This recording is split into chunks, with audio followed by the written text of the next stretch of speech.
the Bedhead blog. Listen up, sleepyheads. Bedhead, hat head, whatever, you know, it doesn't matter. Anyway, so here's the deal. Let's talk about Tiger Woods. Let's just get right to the point here. And all this hoopla and how he's handling the media and all this. I can't believe, I'm not a PR expert, okay? I'm a jackass. But I have figured this out, as many other people have. I'm not bragging about it, I'm just saying that I don't know why the PR people and why the celebrities and all this stuff, these people haven't figured this out yet. But here's the deal. When something happens scandalous, what everyone tries to do is lie and hide. What they're doing is they're following the old model of how to deal with a PR disaster, and that is to sweep it under the rug. Because back in the day, you could pretty much get away with that. If you got caught cheating and you just said, I wasn't cheating, it wasn't me, you know, that would work. And finally it would just kind of blow over. That doesn't happen these days anymore because there's too many people talking, too many people trying to get their 15 minutes of fame, too many networks, too many video cameras, photos, all this stuff. There's just too much. So when something happens, you can't escape it anymore. You just can't. So out of all the people that try to get around this, you know, from Bill Clinton to,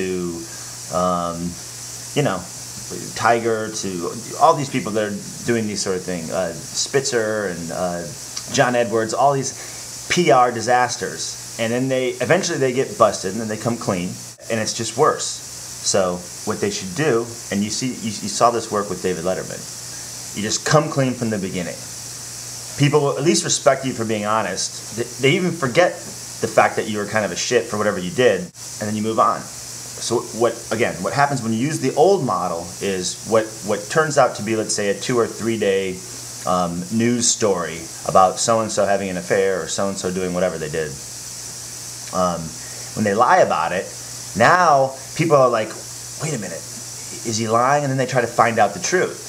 And then when they find out the truth, they put it all over the crappy magazines, that sort of thing. And then they end up having to do another story where then they come out and admit it and they apologize and they do whatever. And that takes another 3 or 4 days. So basically they're turning a 2 or 3 day bad PR thing into a 6, 7, 8, 9, 10 week, 2-week PR debacle.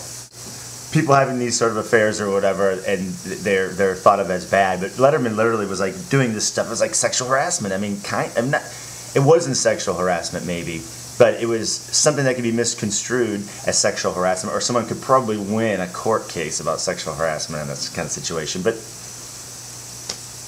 people are like, I'm glad he got out there and was honest. And I mean, I feel that way. I'm really glad he did it. I mean, I don't care who has sex with who. I really don't, because history has showed us that people like to have sex, and people like to have sex with more than one person, so I don't have a problem with any of that.